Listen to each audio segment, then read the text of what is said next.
Hello बच्चों and welcome to study with unique. मैं Subodh sir स्वागत करता हूँ आपका आपके प्यारे चैनल स्टडी विद यूनिक पर। आज हम पढ़ने जा रहे हैं बच्चों क्वेश्चन नंबर 3 एक्सरसाइज 2.2 चैप्टर चालू है हमारा एप्लीकेशन ऑफ डेरिवेटिव। ठीक है, तो पिछले लेक्चर में हमने बच्चों एक्सरसाइज 2.3 का क्वेश्चन नंबर 1 के पूरे सब क्वेश्चन और क्वेश्चन नंबर 2 भी कराया था और हम पढ़ रहे फिलहाल रोल्स थ्योरम। ठीक है, तो हम आज उसके क्वेश्चन नंबर 3, 4, 5 ये लेने जा रहे हैं। ठीक है, लास्ट लेक्चर में इसके बाद वाले हम 6 और 7 कवर करेंगे। तो चलिए शुरू करते हैं बच्चों आज का लेक्चर। तो क्वेश्चन नंबर 3 देखिए, verify Rolle's theorem for following functions. अब देखो यहाँ सबसे पहले आपको एक फंक्शन दिया गया है f of x is equal to sin x plus cos x plus 7 x belongs to close intervals of 0 to pi। Close intervals, हाँ वापस से बता दो एक बार, ये क्लोज इंटरवल्स है। ठीक है, अगर ऐसा गोल दिखे तो ओपन इंटरवल्स, ठीक है, राउंडेड अगर ना तो, लेकिन स्क्वायर है। ठीक है बच्चा, चलिए शुरू करते हैं। सबसे पहले आपको क्या लिखना है, आप जब वेरीफाई लैग्रेंज थ्योरम आ जाए ना तो थोड़ा संभल के रहना। ठीक है, ये question same to same question number 1 जैसा ही है, लेकिन आधा आपको यहाँ सी की वैल्यू भी फाइंड करनी है। जब भी वेरीफाई लिखे तो find the value of C, find value of C, आपको सी की वैल्यू भी निकालनी है। अगर आपको वैलिडेट बोले तो सी की वैल्यू निकालने की कोई आवश्यकता नहीं है, लेकिन यहाँ वैलिडेट नहीं बोला गया, यहाँ बोला गया है बेटा कि आपको वेरीफाई करना है। ठीक है, सॉरी, चलिए शुरू करते हैं। ठीक है, चलिए सबसे पहले देखिए f of x sin x plus cos x plus 7 है। ठीक है, तो सबसे पहले मैं लिखूंगा सॉल्यूशन में कि sin x and cos x are continuous and differentiable,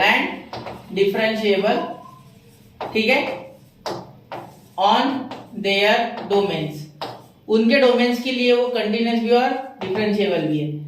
ठीक है, आपको साइन के डोमेन्स पता होगा बेटा -π/2 से π/2 तक, और cos x की भी पता होगा, मतलब cos थीटा की भी आपको डोमेन्स पता होने चाहिए बेटा 0 से लेके 2π। ठीक है, ये पता होना चाहिए, 0 से लेके π।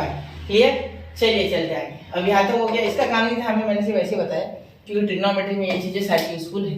ठीक है, चलिए चलते फिर। अब क्या बोल सकते हैं हम, देयरफॉर f of x, ये 7 की चिंता मत करना, वो कांस्टेंट है। f of x is continuous, ठीक है, कंटीन्यूअस कौन से इंटरवल्स के लिए रहता है बेटा, क्लोज इंटरवल्स। ठीक है, f of x is continuous at close intervals of 0, 2π and f of x is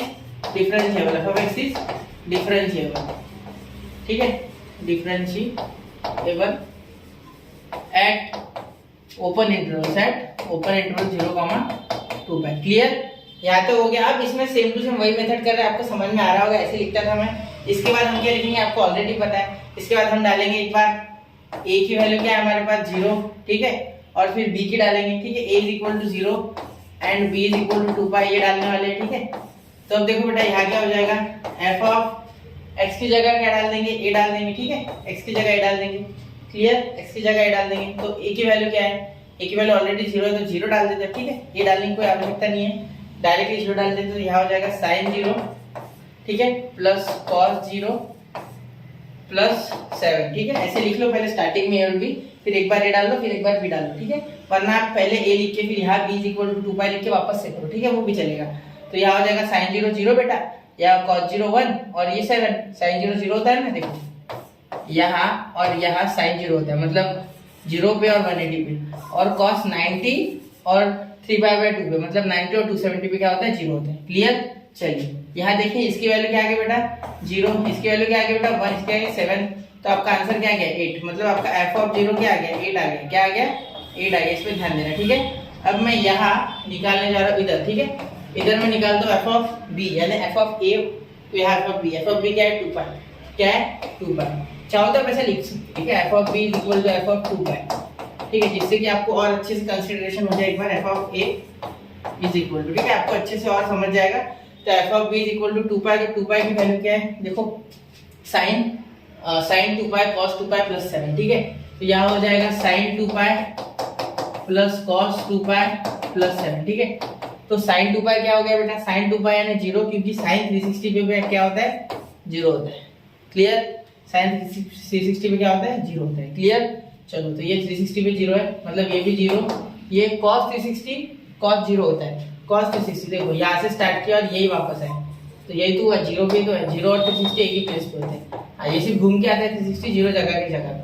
clear, चलो तो 360 को हम कंप्लीट एंगल भी बोलते हैं ना, तो cos 360 हो गया बेटा 1 प्लस 7, कितना आ गया आपका आंसर 8। यानी आपका एफ ऑफ ए क्या एफ ऑफ बी क्या आ गया बेटा 8। ठीक है, इसे भी ब्रैकेट कर लो आप चाहो, इसे भी एक ब्रैकेट कर लो इस तरीके से, ठीक है, हाईलाइट कर देते इसे पूरा नीचे ले लेते हैं ना, नीचे ले लेते, ठीक है। चलो हो गया इतना। अब देखो बेटा यहाँ हम क्या करने वाले, इसके बाद आपको ये पता है कि रोल्स थ्योरम में क्या होता है, F of A is equal to F of B, ये आप जानते हो, हाँ बिल्कुल जानते हो आप भी, हाँ F of A is equal to F of B. तो हमें सी की वैल्यू निकालनी है तो यहाँ all conditions of Rolle's theorem are satisfied, ठीक है, all conditions of Rolle's theorem are satisfied, क्योंकि एफ ऑफ ए और एफ ऑफ बी हो गया इक्वल। देखो क्या किया हमने, सबसे पहले कंटीन्यूअस बताया, फिर डिफरेंशिएबल बताया, फिर आपने बोला F of A is equal to F of B, ठीक है। तो इसका मीनिंग क्या हो गया, ये हम फ्रॉम 1 एंड 2 लिख देते, ठीक है, यहाँ लिख देते फ्रॉम 1 एंड 2। आप बोलोगे सर 1 2 तो नंबर दिया ही नहीं आपने, दे देते ना, इसे 2 और इसे 1 हो गया, बस फ्रॉम 1 एंड 2 इक्वल। तो therefore all conditions of Rolle's theorem are satisfied, therefore all conditions of, मैं कंडीशन को शॉर्टकट में लिख रहा हूँ, पूरा लिखना, ठीक है, रोल्स थ्योरम आर सेटिस्फाइड, ठीक है, देयरफॉर हो गया ना, all theorem all condition Rolle's theorem are satisfied, therefore F dash of C is equal to 0। अगर ये इफ पूरा इफ वाला पार्ट हो गया, ये तीन कंडीशन अगर है तो then F dash of C is equal to 0, ठीक है, therefore F dash of C is equal to, देखो x की जगह आपको सिंपली यहाँ डिफरेंशिएट करना है, पहले f ऑफ x को इसे डिफरेंशिएट करना है और वो f डैश ऑफ c कर देना, ठीक है। तो सबसे पहले क्या करते हैं, इसे डिफरेंशिएट करते हैं, इसे डिफरेंशिएट करके फिर वहां x की जगह c डालना है। देखो मैं बता रहा हूँ, f डैश ऑफ c हो गया, लगे तो आप इसे यहाँ लिख लो, कोई दिक्कत वाली बात नहीं, यहाँ भी लिख लो, ठीक है। चलो तो यहाँ लिख देते इसे, है ना, इसे डार्क कर देता हूँ, ठीक है, चलो दिखेगा आप, हाँ। तो अब सबसे पहले इसे डिफरेंशिएट करेंगे, therefore f dash of x directly लिख सकते हैं आप, f डैश ऑफ x क्या हो जाएगा, क्योंकि ये स्लोप है ना, इसका और इसका स्लोप सेम होगा, ठीक है। क्यों, आपको पता है कि जो ये कर्व है, ठीक है, इक्वेशन ऑफ कर्व है, ठीक है, ये इक्वेशन ऑफ एक्चुअली कर्व है, तो कर्व का जो इक्वेशन होता है, ठीक है, उस पे अगर आप एक पॉइंट पे कोई टेंजेंट निकालो, ठीक है, तो उस पॉइंट के लिए उस टेंजेंट का और कर्व का स्लोप डिफाइन हो जाएगा। मतलब जो उस पॉइंट उस टेंजेंट का स्लोप है, उस पॉइंट के लिए सेम टू सेम उस कर्व का स्लोप है। मैं वापस से रिपीट कर रहा हूँ, कर्व का उस पॉइंट के लिए स्लोप और टेंजेंट का पूरा, ठीक है। मतलब अगर यहाँ पॉइंट ले लेंगे तो इसके लिए कर्व का स्लोप अलग है, लेकिन टेंजेंट का वो पॉइंट के साथ और उस कर्व का उस पॉइंट पे एटलीस्ट सेम है, उस पॉइंट की बात कर रहा हूं, ठीक है। छोटे छोटे पार्ट्स में डिवाइड कर सकते हैं, ठीक है, समझ रहे हो। तो इस एक छोटे पॉइंट के लिए उस टेंजेंट का और स्लोप का कर्व सेम हो जाएगा। ऐसे बहुत सारे कर्व को आप तोड़ सकते हो छोटे छोटे पॉइंट्स में, ठीक है। याद रखना कर्व और टेंजेंट का स्लोप क्यों सेम होता है, तो वो उसका कारण है, ठीक है। चलिए अब आगे देखते हैं, एफ डैश ऑफ एक्स, यहाँ क्या कर लेंगे हम, F dash of x sine x का हो जाएगा कॉस एक्स, बेटा कॉस एक्स का हो जाएगा माइनस साइन एक्स, ठीक है, और इस 7 का हो जाएगा 0। ये लिखने की आवश्यकता नहीं, चाहो तो आप प्लस 0 लिख लो, ठीक है। अब आपको यहाँ सिर्फ सिंपली सी रखना है, क्या रखना है, C, X is equal to C, यहाँ डाल दो, ठीक है, X is equal to C अब डाल देना, ठीक है। तो यहाँ F dash of C is equal to cos X, यानी कॉस की जगह भी सी, प्लस साइन की जगह भी सी, प्लस 0 लिखने की कोई आवश्यकता नहीं है, ठीक है। तो थोड़ी सी मैं यहाँ जगह बनाना चाहूंगा, ठीक है, चलो मैंने जगह बना ली थोड़ी।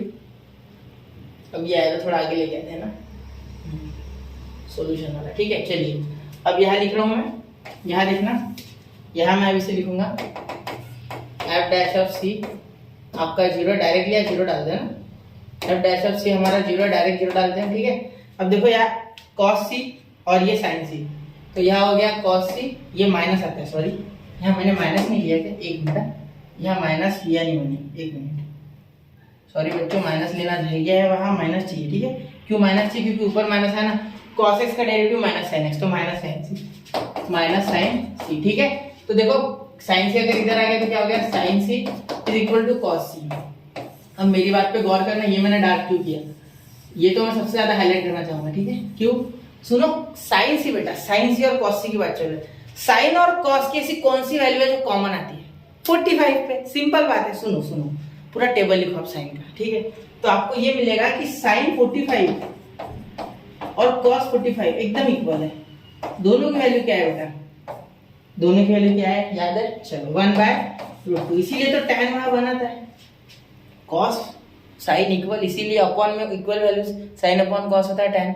तो sin 45 cos 45 1/√2 upon 1/√2 tan is 1, therefore we can write here that c is equal to radian में लिखना है पाई बाय 4 रेडियन, ठीक है। रेडियन लिखने की कोई आवश्यकता नहीं है, मतलब उसके सिर पे ऐसे चंद्रमा बनाने की कोई आवश्यकता नहीं है, डायरेक्टली पाई बाय 4, ठीक है। तो हमारा c आ गया बेटा पाई बाय 4, ठीक है। And c belongs to r, ठीक है, ऐसा बोल सकते हैं, c बिलोंग्स टू r, ठीक है। अब सुनो मेरी बात, एक पे खत्म नहीं होता है, और है अभी, ठीक है। ऐसे लिखो c belongs to 0, 2 pi belongs to r, ठीक है। अब एक बात सुनना बेटा, अब एक बात सुनना, यहाँ आपको पाई बाय 4 मिल गया, बात सही है, बिल्कुल टेक्स्ट बुक में भी पाई बाय 4 ही आंसर है, लेकिन आंसर यहाँ खत्म नहीं होता है, ठीक है। देखो जो values of any trigonometric function 2 bar repeat करती है एक सर्कल में, ठीक है। तो यहाँ देखो, यहाँ एक बार ये आ गई पाई बाय 4 पे सपोज 45 है, तो यहाँ से वापस आएगा तो यहाँ पे आएगी वैल्यू, वापस रिपीट होगा, ठीक है। और ये 2 पाई के अंदर है क्या? नहीं, ये 2 पाई के बाहर है, सॉरी, तो ये 2 पाई के बाहर है, तो यहाँ कहीं वैल्यू रिपीट होगी क्या? चलो देखते आप। अगर आप यहाँ क्या करो पाई प्लस करो, देखो सुनो, पाई बाय 4 प्लस पाई, तो कितना आ रहा है? यहाँ ऐड हो जाएगा तो 5 पाई, ये देखो ये 4 पाई हो जाएगा, पाई प्लस 4 पाई अपॉन 4, ठीक है। तो क्या हो जाएगा 5 पाई बाय 4। अब आप बोलोगे सर 5 पाई बाय 4 किसका आंसर है क्या? हाँ बिल्कुल है, तो यहाँ हम लिख देंगे c is equal to pi by 4 और 5 पाई बाय 4। अब मैंने ऐसा क्यों लिखा बेटा? ऐसा नो टेक्स्ट बुक में नहीं है सर, आप क्यों लिख रहे? चलो देखो कैसा है बेटा, यहाँ 5 पाई बाय 4 और पाई बाय 4 चलेगा, क्यों? क्योंकि ये 5 पाई बाय 4 2 पाई से छोटा है। आप बोलोगे सर ये तो 2 है, ये तो 5 है, कैसे? चलो देखो मैं बताता हूँ। आप अगर इसे डिग्री में करोगे तो क्या करोगे? 180 बाय पाई से डिवाइड करोगे। चलो करते हैं, पाई पाई कैंसिल, ये 45, ठीक है। पाई बाय 180, 4 से 45 पे 180 कट गया। अब 545, 5 into 45 कितना होता है बेटा? ध्यान देना, 225। फिर सुनो, 525 ऊपर आ गया 222 आया 360 से छोटा, 360 से छोटा आया नहीं, इतना बोलो बस। मैंने इसीलिए ऐसा बोला था कि इसके अपोजिट, देखो ये 45 इसके अपोजिट है, समझे? तो ये 45, सुनो वापस से एक बार देखो, ये यहाँ तक 45, यहाँ तक 180 आ गया, समझे मेरी बात? तो इसीलिए मैंने वैसे कहा था कि ये भी वैल्यू है, ये भी है, ठीक है। ये भी लिख लो, नोट कर लो ये चीजें, ठीक है। अब आगे 9 पाई पे रिपीट होगी, मतलब मैंने कुछ ऐसा निकाला था ना, ये और वापस यह बोला था मैंने, तो वो गलत था, इसलिए मैंने नीचे की वैल्यू बोली। तो यहाँ 9 पाई बाय 4 आएगा, और 9 पाई बाय 4 का वैल्यू ज्यादा बड़ा आएगा। देखो सिंपली यहाँ 9 रखो, बाकी तो सेम ही रहेगा। 9 into 45, 36 के आगे हो रहा है वो, 5 9 45, तो ये हो रहा है आपका 60 प्लस कितना हो गया? 60 प्लस 45, 405 नहीं है ना, 360 है, 2 into 180, 360, तो ये 5 पाई बाय 4 बैठ रहा है, तो इसलिए हमने 2 वैल्यू रखी। क्लियर? अब मैं समझा पाया हो आपको, ऐसा मैं समझ के चलो आगे, ठीक है। इसे नोट कर लो, नहीं समझा वापस पीछे जाओ, एक बार मेरी फिर से बातें सुनो और आगे जाओ, ठीक है। यहाँ मुझसे पूछने की तो आपको आवश्यकता नहीं, सीधे पीछे जाके आप सुन सकते हो मैंने क्या बोला, ठीक है। चलिए चलते अगले क्वेश्चन की ओर। हो गया ये, स्क्रीनशॉट निकाल लीजिए, नोट कर लीजिए बच्चों। चलिए चलते अगले क्वेश्चन की ओर, ठीक है। अब देखिए अगला क्वेश्चन, देखिए f of x is equal to sin x by 2, x belongs to 0, 2 pi. अब ये ज्यादा आसान है इससे, ठीक है। अब सबसे पहले हम लिखेंगे sin x by 2 is continuous या continuous, ठीक है, and differentiable, ठीक है, at its own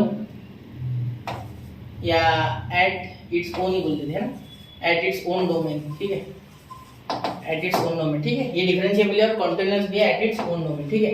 अब therefore f of x is continuous, f of x is continuous, ठीक, continuous, आप जो बोलो, ठीक है, at close intervals,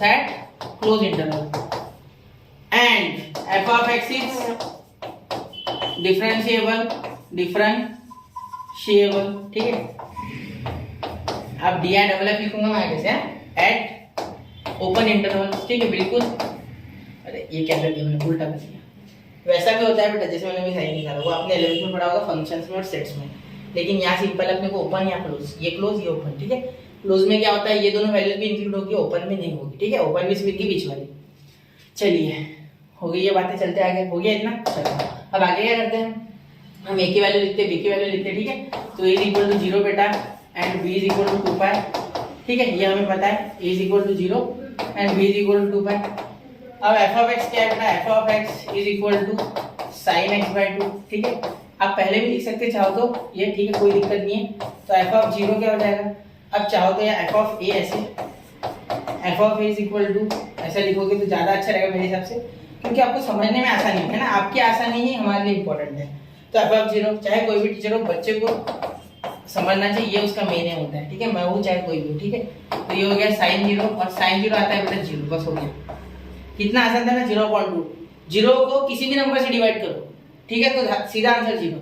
लेकिन मैं अगर आपसे ये पूछूं 2/0, जीरो से किसी नंबर को डिवाइड करो तो इंफिनिटी, समझे? हाँ, ये याद रखना, ये लिख लो कहीं, याद नहीं रहता है तो, ठीक है, वैसे रहता है, होशियार हो आप, फिर भी याद कर लो। ये हो गया नंबर 1, ठीक है बच्चों। तो एफ ऑफ बी देखते हैं, एफ ऑफ बी समझ रहे हो ना यहाँ तक? चलिए अब एफ ऑफ बी देखो, थोड़ा अच्छे से F of B, F of B is equal to, देखो sine X by two, 2 pi by 2, sine 2 pi by 2, sine 2 pi by 2, क्या हो गया, 2 2 कैंसिल हो गया, तो क्या आ गया साइन पाई, और साइन पाई क्या होता है बेटा जीरो, क्योंकि साइन 180 वापस से जीरो होता है, इसे दे दो नंबर 2, तो ये हो गया 1, ये हो गया 2, ठीक है, from 1 and 2, from 1 and 2, therefore f of a is equal to f of b, clear? तो इसके लिए सारी कंडीशन सेटिस्फाइड, ये दोनों भी और ये भी, therefore all conditions of Rolle's theorem are satisfied, are satisfied, all conditions of Rolle's theorem are satisfied, ठीक है, सारी condition satisfied. therefore f dash of c is equal to 0 and we have what, f dash of x, ये हमारी condition, ये हमें मिल गया है, क्योंकि अब सारी कंडीशन सेटिस्फाई है। if का पार्ट आ गया पूरा सेम, तो then का पार्ट भी आ जाएगा f dash of c, clear? तो f dash of x directly करेंगे, कोई डिफरेंशिएशन वगैरह लिखने की आवश्यकता नहीं, डायरेक्ट समझ जाता है आगे वाला कि f dash of x है, मतलब इसने किया होगा बच्चे ने। तो साइन का डिफरेंशिएशन क्या होता है बेटा, cos c by 2। अब हम क्या बोल सकते हैं, ये क्या आ गया, यहाँ x is equal to c डालेंगे तो x is equal to c, therefore f dash of x, आपको इतने सारे ब्रैकेट बनाने की आवश्यकता नहीं, मैं आपको हाईलाइट होनी चाहिए चीजें इसलिए बनाता हूँ, ठीक है, ये क्लियर कर दूं मैं पहले, ठीक है। वापस एक बार, हाँ, f dash of c is equal to क्या है, देखो f dash of c हर जगह c डालना है, यहाँ x डालना था मुझे, सॉरी, पहले x डालते फिर बाद में c को रिप्लेस करेंगे, ठीक है। तो cos c by 2, इस बात का ध्यान रखना बेटा, 0 is equal to cos c by 2। अब देखो c की ऐसी वैल्यू रखनी है जिसके बाद आंसर 0 है, c की ऐसी वैल्यू रखनी है जिसके बाद आंसर 0 है, मैं वापस से रिपीट करूं, c की ऐसी वैल्यू रखनी है जिसके बाद सॉल्व करने का आंसर क्या है, 0 है, ये हमें चाहिए अब, ठीक है। तो ध्यान दो, ये दिख रहा है आपको क्लियर, ठीक है, एक बार चेक कर लूं मैं थोड़ा, चलिए पूरी बातें क्लियर है, ठीक है। तो c की ऐसी वैल्यू रखनी है जिसके लिए आंसर 0 है, ठीक है बच्चा, क्या रखेंगे, ध्यान दो, यहाँ अगर पाई रखूं मैं, पाई, तो क्या cos पाई बाय 2 0 आता है? हाँ बिल्कुल आता है, क्यों नहीं रख सकता मैं पाई, पाई रखूंगा तो आंसर 0 आ जाएगा, क्योंकि cos 90 0 है, देखो cos 90 पाई बाय 2 क्या आता है 0, ये रखने की जरूरत नहीं, क्योंकि 3 पाई बाय 2 होता है, 3 कहाँ है वहां, सोचना की मत, कोई फायदा नहीं, ये है पाई रखो पाई, इसका मतलब सिंपल सी बात है, c की वैल्यू क्या है पाई, इसमें कोई दोहराई नहीं है, सिंपल सी बात है, ठीक है। cos pi by 2 is equal to 0, ठीक है, therefore we can say, या आप लिख सकते we can conclude c is equal to पाई, बस हो गया आंसर। ये पाई थोड़ा अच्छे से बना दो, पाई, तो यहाँ देखिए बच्चों, यहाँ c इज इक्वल टू पाई आ गया, क्योंकि पाई बाय 2 यहाँ क्या हो जाएगा 0, cos c पाई बाय 2 0। अब देखना यहाँ पाई बाय 2 है, यहाँ 2 पाई है क्लोज इंटरवल में, तो आप ये भी बोल सकते पाई और 2 पाई भी डालो तो यहाँ क्या हो जाएगा, 2 पाई डालोगे तो 2 2 कैंसिल, पाई आ जाएगा वापस से, तो ये चलेगा नहीं, ठीक है। चलिए इसीलिए पाई आएगा, देखो यहाँ 2 पाई अगर डालोगे तो 2 पाई अपॉन 2 क्या हो जाएगा, 2 2 कैंसिल, वापस से पाई आ गया, ठीक है। अब यहाँ आपको 4 पाई डालना पड़ेगा, तब 2 आएगा तो 2 2 कैंसिल, लेकिन c की वैल्यू आप 2 डाल ही नहीं सकते, 4 पाई डाल ही नहीं सकते, क्योंकि आपकी गारंटेड जो लास्ट वैल्यू है वो 2 पाई होनी चाहिए, ठीक है, इसीलिए सिर्फ c की वैल्यू पाई, ठीक है। चलिए बढ़ते अगले क्वेश्चन की ओर, समझ गया होगा आपको कॉन्सेप्ट, ऐसे मैं मानता हूँ, स्क्रीनशॉट निकालो, नोट कर लो, बढ़ते अगले क्वेश्चन की ओर। चलिए तो क्वेश्चन नंबर बेटा 3, अब ये इस क्वेश्चन का लास्ट क्वेश्चन है, क्वेश्चन नंबर 5 का, ठीक है, क्वेश्चन नंबर 3 का, सॉरी।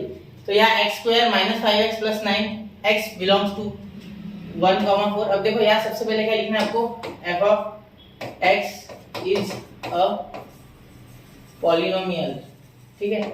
और पॉलिनोमियल हमेशा क्या होते हैं, continuous and differentiable. F of x is continuous, therefore f of x is continuous, therefore f of x is differentiable, is differentiable, ठीक है। चलो आगे लिखूं। अब ध्यान देना, therefore f of x लिख लेते हैं x square minus 5x plus 9, ठीक है। और यहाँ लिख लेते हैं a1 और b लिख लेते हैं 4, ठीक है बेटा। चलिए आगे, यहाँ f ऑफ a जो है, ठीक है, is equal to f of 1, ठीक है, क्योंकि a की वैल्यू 1 है, इज इक्वल टू 1 का स्क्वायर माइनस 5 इंटू 1 प्लस 9। तो यहाँ 1 माइनस 5 प्लस 9, तो यहाँ हो जाएगा बेटा 5, ठीक है। Q5 देखो, सुनो, Q5 हो जाएगा, यहाँ देखना 1 माइनस 5 क्या होता है, -4 प्लस 9 हो गया 5। तो एफ ऑफ ए या एफ ऑफ 1 आप जो भी बोलो वो आ गया आपका 5, ठीक है। अब आगे लिखते हैं एफ ऑफ बी निकलते, ठीक है। तो F of B is equal to F of 4, ठीक है, इज इक्वल टू, देखो 4 का स्क्वायर माइनस 5 इंटू 4 प्लस 9, ठीक है। ध्यान देना, 4 का स्क्वायर माइनस 5 इंटू 4 प्लस 9, ठीक है। तो ध्यान देना क्या हो जाएगा, 16 माइनस 20 प्लस 9। देखो यहाँ हो जाएगा बेटा -4 प्लस 9 क्या हो गया 5, तो यहाँ आ गया 5। एफ ऑफ बी हो गया आपका 5, क्लियर। एफ ऑफ बी हो गया आपका 5, क्लियर। अब ध्यान दो, यहाँ हम क्या लिखेंगे, आगे हम यहाँ लिखेंगे कि हमारा एफ डैश ऑफ सी है, एफ ऑफ बी और एफ ऑफ ए इक्वल आएगा। पहले F of A equal to F of B, ठीक है। तो therefore all conditions of Rolle's theorem are satisfied, ठीक है बेटा, आर सेटिस्फाइड।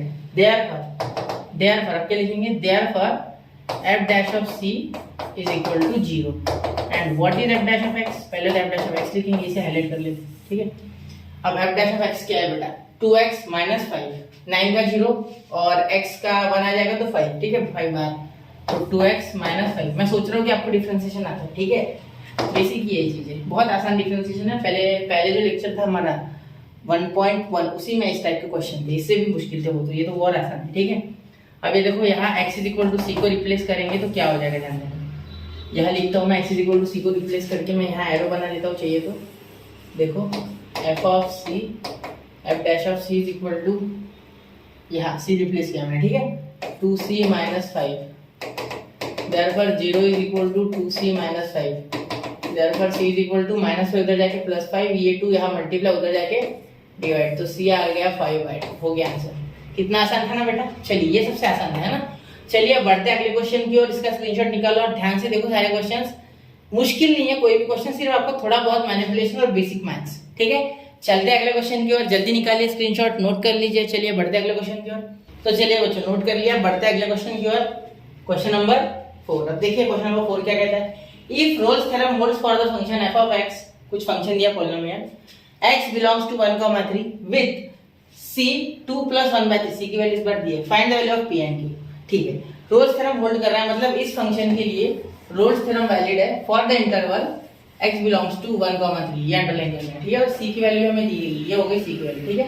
आगे बोला गया find the value of p and q, ठीक है। अब ध्यान देना थोड़ा, हम क्या करेंगे आगे हम लिखेंगे बेटा, देखो सबसे पहले, एक मिनट मैं थोड़ा वायर सही कर लूं,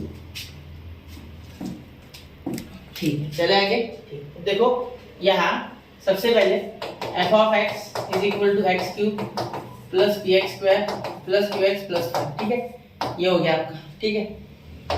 F of x holds Rolle's theorem, holds Rolle's theorem. अब ऐसा ना लिख के ऐसा भी लिखो कि f of x is valid for Rolle's theorem, वो भी चलेगा, Rolle's theorem is valid for f of x, दोनों चलेगा, ठीक है, कोई दिक्कत नहीं है, सिर्फ आपकी भावनाएं पहुंचनी चाहिए आगे एग्जाम में अंदर, ठीक है। चलिए अब देखते हैं, f of A is equal to F of B, ये कंडीशन होती है, कंटीन्यूअस और डिफरेंशिएबल होगा, वो लिखने की आवश्यकता नहीं, ठीक है। और F of c, f dash of C is equal to 0, ये भी होगा। मैंने इसे क्यों ऐसे मार्क किया अलग तरीके से, क्योंकि यही सबसे ज्यादा काम में आने वाला है, ठीक है। अब सबसे पहले तो इसे डिफरेंशिएट करो, एफ ऑफ एक्स को, एफ डैश ऑफ एक्स निकालो, क्योंकि यहाँ ये काम में आएगा, यहाँ से पुट करेंगे, क्योंकि हमें सी की वैल्यू दी गई है तो मुझे पता है कि पी और क्यू सी में ही कहीं तो भी छुपे हैं, ठीक है। तो अगर हम सी की वैल्यू 0 रख दें तो इधर कुछ बन जाएगा। ये देखो, सुनो मेरी बात, देखो एक बार, ये 0 रख देंगे मैं यहाँ एफ ऑफ सी की वैल्यू, फिर इधर कुछ बन जाएगा नया। इससे पहले डिफरेंशिएट कर लेता है, 3x² प्लस ये 2 नीचे आ जाएगा 2px प्लस q, ठीक है। देखो कैसे किया डिफरेंशिएशन, 3 नीचे आ गया, x3 माइनस 1 2 नीचे आ गया, p कांस्टेंट था, p बाहर आ गया, ठीक है।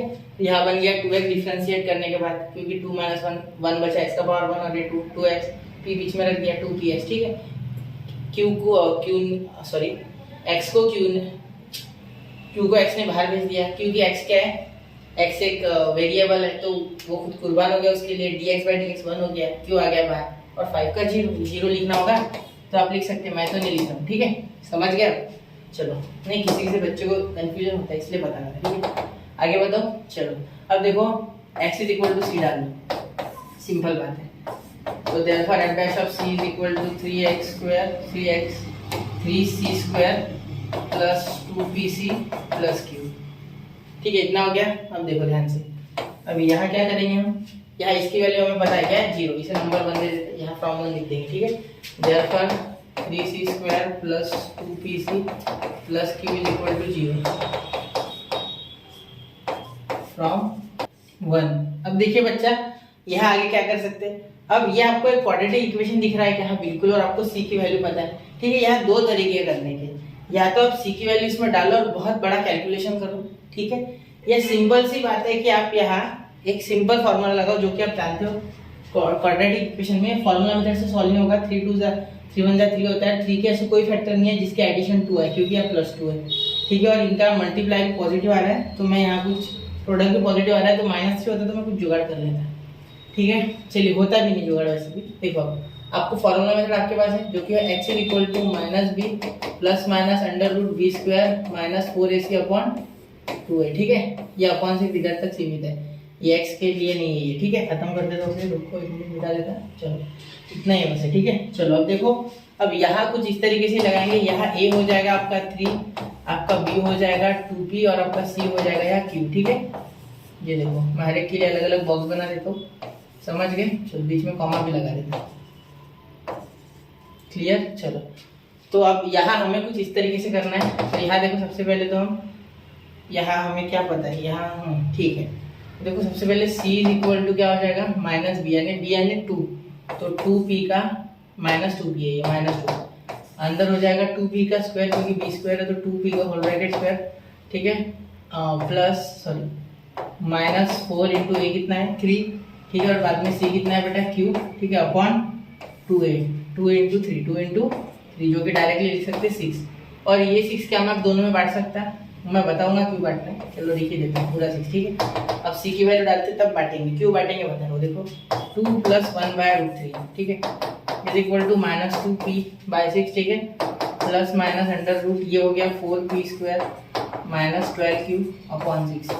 अब देखो ये साइड और ये साइड कंपेरेबल है, और ये साइड और ये साइड कंपेरेबल है, बिल्कुल है, क्यों नहीं है कंपेरेबल। तो हम कंपेयर करेंगे 2 इरेशनल साइड्स को, ठीक है। कंपेयरिंग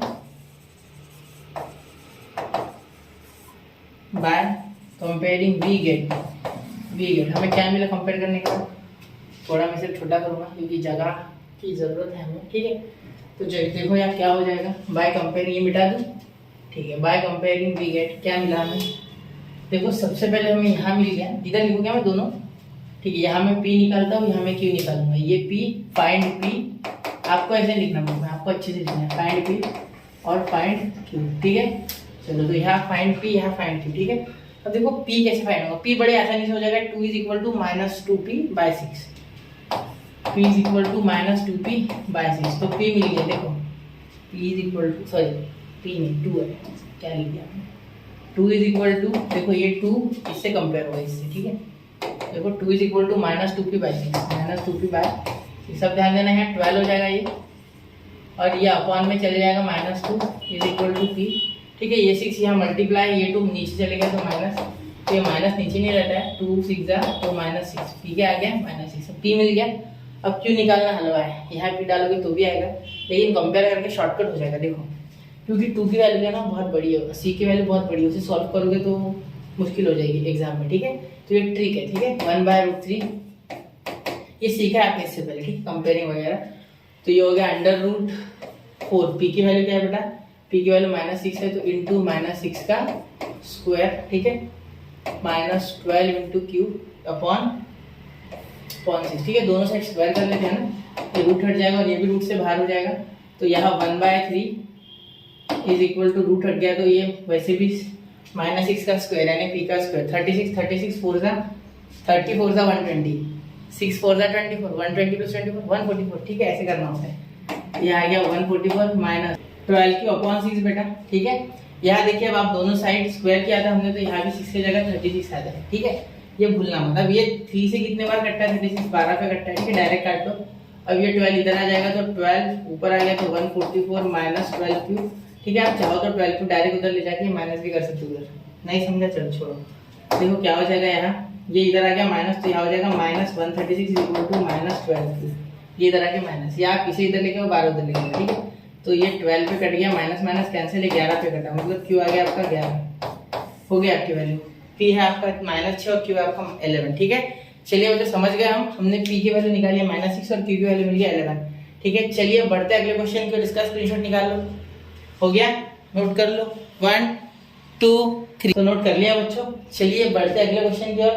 क्वेश्चन नंबर 5 देखिए, यहाँ क्या बोला गया, roles theorem holds for the function f of x x minus 2 log x comma x belongs to 1 comma 2 close interval, show that equation x log x is equal to 2 minus x is satisfied by at least one value of x open interval 1 comma 2। अब ध्यान देना, यहाँ कुछ और नहीं है, सिर्फ language complicate करके शो दैट का क्वेश्चन बना के आपको कंफ्यूज किया गया, और कुछ नहीं, ठीक है।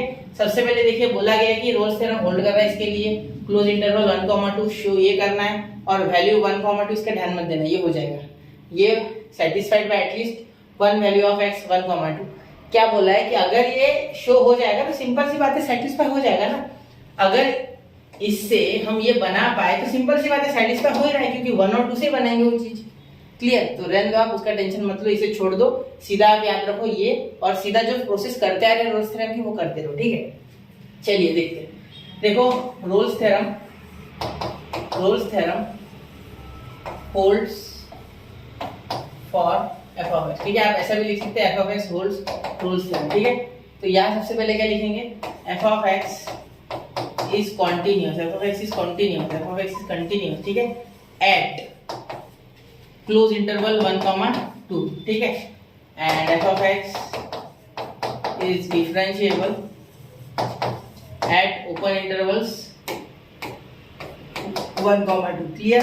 अब देखो उसके बाद लिखेंगे f dash of, सॉरी पहले लिख देते f of a is equal to f of b, ये भी लिख लेते, ठीक है, सारे कंडीशन लिख लेते, f dash of c is equal to 0, ये भी लिख लेते, ठीक है। ये दो इंपॉर्टेंट कंडीशन है, इन्हें ध्यान रखना, ठीक है। यहाँ तो हो गया, ये तो हमेशा लिखते आ रहे, ठीक है। अब आपको क्या करना है, अब आपको f of x को डिफरेंशिएट करना है, क्योंकि ये जो चीज है ये तभी आएंगी जब आप f dash of c करेंगे, ठीक है। f dash of c के साथ जब ये जोड़ेंगे तो आ रहा है, ठीक है, क्योंकि कैसे आया है, तो सुनो, यहाँ इससे इसके सारे तो नहीं आएगा, यहाँ a की वैल्यू कितनी है आपकी 1, तो 1 डालोगे तो कुछ नंबर मिलेगा, 2 डालोगे तो भी कुछ स्केलर नंबर मिलेगा, नंबर नहीं चाहिए हमें, ये कुछ चाहिए x log x is equal to 2 minus x। तो यहाँ सिर्फ एक ही रास्ता है कि f dash of c करो, दूसरा कुछ नहीं है, ठीक है। तो चलिए c के साथ तो हमेशा खेलते आए हैं, ठीक है, तो c का ही काम चलेगा यहाँ, ठीक है। अब देखो क्या हो जाएगा, f of x पहले रहता है वैसे के वैसा, ठीक है, क्या है x minus 2 log x। अब देखो क्या ये सिंप्लीफाई होता है, हाँ होता है, यहाँ लॉग मल्टीप्लाई करो, फिर 2 के साथ लॉग मल्टीप्लाई करो, या नहीं करना है तो डायरेक्टली आप प्रोडक्ट रूल लगा लेना, इसे u और इसे v समझ के, लेकिन मैं करना चाहूंगा तो therefore f of x is equal to change होके x log x आ जाएगा, देखो एक आ गया मेरे पास, ठीक है, डिफरेंशिएशन के बाद भी आएगा, टेंशन मत लो, ठीक है। और ये -2 log x, ठीक है। अब इसे डिफरेंशिएट करेंगे तो f dash of x क्या हो जाएगा, f dash of x is equal to, या पहले हम c डाल लें, चलो c नहीं डालते, f dash of x ही रहने देते फिलहाल, ठीक है। तो यहाँ डिफरेंशिएट करेंगे तो क्या हो जाएगा x log x, ये है u ये है v, मतलब यहाँ लगेगा बेटा प्रोडक्ट रूल, तो x का डिफरेंशिएशन नहीं होगा, u वैसे का वैसा, दूसरे का डिफरेंशिएशन यानी log x का 1/x, ठीक है, प्लस log x वैसे का वैसा, v वैसे का वैसा, u का डिफरेंशिएशन यानी x का डिफरेंशिएशन क्या हो जाएगा 1 -2 कांस्टेंट बाहर, log x का आ गया 1/x, ठीक है। यहाँ x हो गया कैंसिल, तो यहाँ आ गया 1, therefore f dash of x is equal to 1 plus log x ठीक है, -2/x। अब यहाँ हमें क्या चाहिए बेटा, यहाँ हमें c के लिए बताने की ये चीज, ठीक है। Is satisfied by at least one value of x इन 1,2, ठीक है। तो यहाँ f डैश ऑफ x की वैल्यू तो 0 हो नहीं पाएगी ना, ठीक है, क्योंकि 0 ये है नहीं, लेकिन हमारे पास f डैश ऑफ c तो 0 है, ठीक है, क्योंकि ये कर्व का इक्वेशन है और ये है टेंजेंट का, ठीक है, याद रखना। तो उस स्पेशल पॉइंट के लिए, ठीक है, यहाँ लिखते एट पॉइंट c, ठीक है, at point c f dash of c is equal to 0, ठीक है, is equal to 0 and what c belongs to 1,2। Clear, 1 और 2 के बीच में है c, बिल्कुल है ना, समझ रहे हो। ये कहाँ से लिखा मैंने, फ्रॉम 1, कहाँ से लिखा, फ्रॉम 1 लिख लेना, फ्रॉम 1 लगेगा, ठीक है। अब ये लंबा हो रहा है, आपकी बुक में अच्छा खासा आएगा ये, ठीक है। यहाँ मैंने अच्छे से लैंडस्केप में अच्छे से लिखते नहीं आते पूरी चीज, ठीक है, तो ये लिख दिया हमने फ्रॉम 1, ठीक है। चलो हो गया क्लियर, ये इंपॉर्टेंट कंडीशन है, याद रखना, ठीक है, इसी का कारण, क्योंकि 1 2, ठीक है, तो ये 0, f डैश ऑफ c क्या आ गया आपका 0, c कहाँ है 1 और 2 के बीच में। क्लियर, चलिए यहाँ तक क्लियर हो गया कि आपको, यहाँ तक बताइए, ठीक है। At point c f dash of c is equal to 0, क्यों, क्योंकि इस तरीके से कर्व, इस तरीके से कुछ टेंजेंट और ये x एक्सिस से पैरेलल, इसलिए 0, ठीक है, ये याद रखना। क्लियर से मिटा दूं, ठीक है, देखो अब आगे चलते हैं, यहाँ तक क्लियर है, क्लियर है ना यहाँ तक, ठीक है। अब आगे देखिए, यहाँ f डैश ऑफ c, तो c डाल देंगे, for x is equal to c, for x is equal to c, तो यहाँ क्या हो जाएगा, f dash of c is equal to 1 plus log c minus 2/c, minus 2/c। Clear, अब देखिए, अब आगे सॉल्व करेंगे तो क्या हो जाएगा, f डैश ऑफ c क्या है बेटा 0 है, f डैश ऑफ c क्या है 0, देखो f डैश ऑफ c क्या है 0, ठीक है। तो f डैश ऑफ c अगर 0 है, f डैश ऑफ c अगर आपका 0 है, ठीक है, इसे थोड़ा हाईलाइट कर लेंगे, जो इंपॉर्टेंट चीजें वो सारी हाईलाइट करते चलूंगा। देखो 0 कहाँ गया, 0 is equal to 1 plus log c minus 2c, ठीक है। अब ये माइनस 2c इधर चले गया तो plus 2c is equal to 1 plus log c, वहाँ हम एलसीएम भी ले सकते हैं, तो कोई दिक्कत नहीं। c इधर चले गया तो क्या हो गया, ये देखो माइनस के इधर आगे प्लस, बोलना मत 0 हो जाएगा, क्योंकि ये उल्टा हो जाएगा, ये मल्टीप्लाई में जाएगा, नहीं तो मल्टीप्लाई में कहाँ जा रहा हो, प्लस माइनस में जा रहा है, तो ये एक्चुअली 0 का यहाँ माइनस होगा तो यहाँ प्लस, 0 प्लस 2/c, इसलिए प्लस आया, ठीक है। तो ये c इधर चले गया तो 2 is equal to c plus log c, ठीक है। यहाँ कुछ तो छूट गया मेरा, c छूट गया मेरा शायद, है ना, मैंने x log x लिखा था यहाँ, ठीक है, x log x, तो x log x और ये log 2, एक मिनट, x log x आ गया, तो यहाँ भी, हाँ यहाँ c यहाँ भी मल्टीप्लाई होगा, ये c यहाँ भी मल्टीप्लाई होगा, देखो ये c यहाँ 1 के साथ मल्टीप्लाई, तो c के साथ भी, तो c log x या c log x दोनों के साथ मल्टीप्लाई होगा ना, इधर आएगा तो देखो ये c यहाँ 1 के साथ भी मल्टीप्लाई होगा, इसके साथ भी होगा, ठीक है। तो यहाँ देखो, यहाँ ये 2 c इधर आके माइनस, तो 2 minus c is equal to c log c, तो ये x की वैल्यू रिटर्न करो, तो c is equal to x डाल दो आप सिर्फ, ठीक है। तो 2 minus x is equal to c, sorry x log x, clear. तो ये हो गया आपका फाइनल आंसर, ये तो show that hence proved, clear. चलिए हो गया आपका आंसर, ठीक है। ध्यान से देखना, ऐसे कैसे लिख देना इसे, कोई दिक्कत वाली बात नहीं है, क्वेश्चन वही था, सिर्फ नकाब पहना था उसने, वो नकाब हटा के सेम टू सेम आंसर आएगा, ठीक है। चलिए नोट कर लीजिए, क्लियर, नोट हो गया, ठीक। अब ये थोड़ा ध्यान देना, ये सिया मैं मल्टीप्लाई करते समय एक के साथ कर दिया, दूसरे के साथ किया नहीं, तो उधर ध्यान देना थोड़ा, ठीक है। बाकी तो कुछ डिफिकल्ट है नहीं। तो यहाँ बच्चों ये लेक्चर खत्म करते हैं, तो अगले लेक्चर में क्वेश्चन नंबर 6 और क्वेश्चन नंबर 7 लेंगे, ठीक है। अब रोल्स थ्योरम का एक क्वेश्चन नंबर 6 बचा है और लैग्रेंज का 7, ठीक है। अगले लेक्चर में मिलते हैं, तब तक पढ़ते रहे बच्चों, आगे बढ़ते रहे। जय हिंद, जय भारत।